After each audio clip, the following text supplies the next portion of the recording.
മലപ്പുറം മഞ്ചേരിയിൽ അയ്യപ്പ ഭക്തർ സഞ്ചരിച്ച ബസ് ഓട്ടോയിലിടിച്ച് 5 മരണം. 4 പേർക്ക് അപകടത്തിൽ പരിക്കേറ്റു. മഞ്ചേരി അരീക്കോട്ട് റോഡിൽ ചെട്ടിയങ്ങാടിയിലായിരുന്നു അപകടം.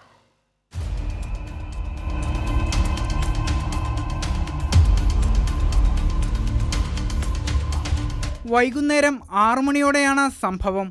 കർണാടകയിൽ നിന്ന് അയ്യപ്പ ഭക്തരുമായി വന്ന ബസ് ചെട്ടിയങ്ങാടിയിൽ വെച്ച് എതിരെ വന്ന ഓട്ടോയിൽ ഇടിക്കുകയായിരുന്നു. ഓട്ടോയിലുള്ളവരാണ് മരിച്ചവരെല്ലാം. ഓട്ടോ ഡ്രൈവർ അബ്ദുൾ മജീദ്, മഞ്ചേരി താമരശ്ശേരി സ്വദേശികൾ മുഹസിന, തസ്നിമ, മുഹമ്മദ് ഹസൻ, മോളി എന്നിവരാണ് മരിച്ചത്. 4 പേർക്ക് പരിക്കേറ്റു. ഇവരെ മഞ്ചേരിയിലെ സ്വകാര്യ ആശുപത്രിയിൽ പ്രവേശിപ്പിച്ചു. ഒരാളുടെ നില ഗുരുതരമാണ്. അപകടത്തിൽ ഓട്ടോ പൂർണ്ണമായും തകർന്നു. മരിച്ച അബ്ദുൾ മജീദിന്റെ വീട്ടിലേക്ക് വിവാഹ ചടങ്ങിൽ പങ്കെടുക്കാൻ പോയവരാണ് അപകടത്തിൽപ്പെട്ടത്.